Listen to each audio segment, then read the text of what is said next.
Someone you care about has gone silent. No calls, no messages, just a wall of cold, deliberate distance. And somehow, that silence is louder than anything they have ever said to you. You replay conversations in your mind. You search for the moment things changed. You check your phone again, nothing. And in that emptiness, something inside you begins to crack. Not because they left, but because you allowed your peace to live inside another person. This is the human condition at its most vulnerable. The moment when another person's behavior becomes the weather inside your soul. When their absence feels like proof of your unworthiness. But here is the question that Stoic philosophy has been asking for over 2,000 years. A question that could change everything for you right now. Why have you given another person the key to your own inner kingdom? Marcus Aurelius, the most powerful man in the Roman Empire, wrote something in his private journal that most powerful people never admit. He wrote that we suffer not from the events of life, but from our judgments about those events. Think about that.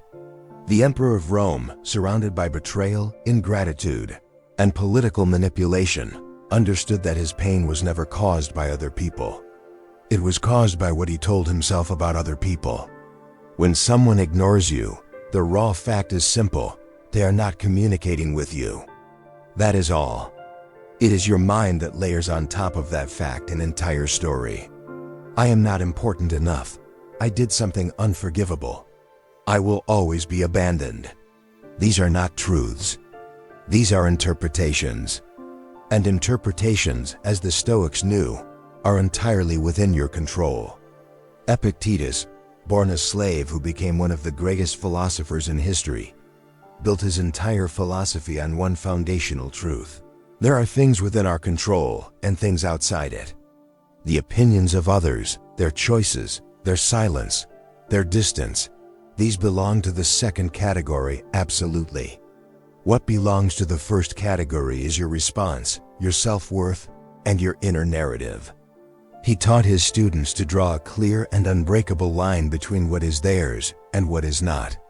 Most people suffer because they erase that line.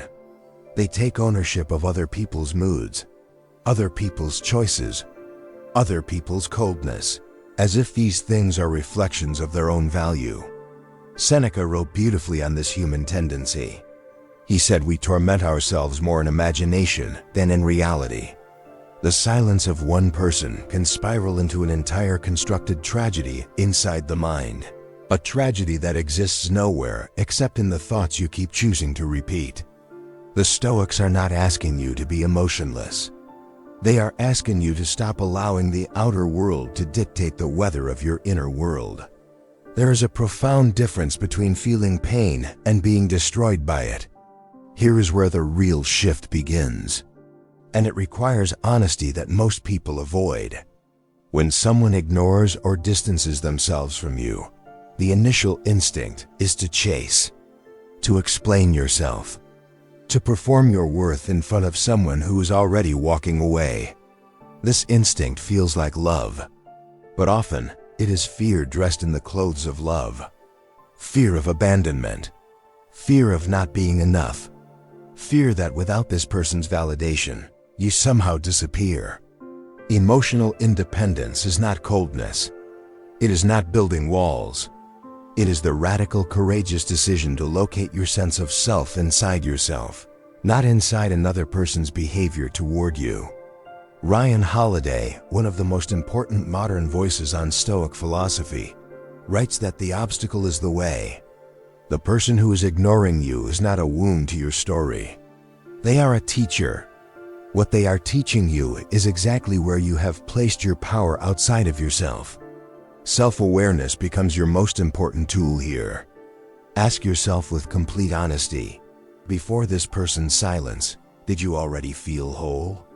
Or were you using their attention to fill something that was already empty inside you? This is not blame. This is liberation. Because the moment you recognize that your peace was borrowed from someone else, you can begin the work of building it permanently within yourself. Inner strength is not something you are born with. It is forged precisely in moments like this one, when the noise of other people's behavior fades, and you are left alone with the question of who you actually are without their approval. This silence they have given you is not a punishment. It is an invitation. The question is whether you are courageous enough to accept it. Philosophy without practice is just beautiful words. So let us bring Stoic wisdom into your actual daily life through 4 concrete exercises. Exercise 1. The pause before the impulse. The moment you feel the urge to send that message, to explain yourself, to chase the person who is distancing, pause. Physically stop. Take one long, slow breath. Epictetus called this the space between stimulus and response, the most important space in a human life. In that pause, ask yourself one question. Am I acting from inner strength right now or from fear? You do not need to answer perfectly. You simply need to ask. Over time, this pause becomes a shield that protects you from actions you will later regret, and that further erode your self-respect. Exercise 2. The daily journaling of emotions. Every evening, open a journal and write without filtering. Write exactly what you felt that day. Not what you think you should have felt, what you actually felt. Marcus Aurelius did this every night. His private journal became what we now call meditations. He was not writing for an audience. He was holding himself accountable to his own values. When you write your emotions down, they lose the terrifying power they hold inside your mind. They become observable, manageable, and ultimately understandable. Write what triggered you. Write what story you told yourself. Then write what a wiser version of you would say back. Exercise 3. The silence practice. Once each day, sit in complete silence for 10 minutes. No phone, no music, no distraction. Just you and your own thoughts. This is deeply uncomfortable at first because most people have never truly sat with themselves. But this discomfort is information. The Stoics believed that a person who cannot be alone with their own mind is a person in chains. Silence reveals what you have been running from.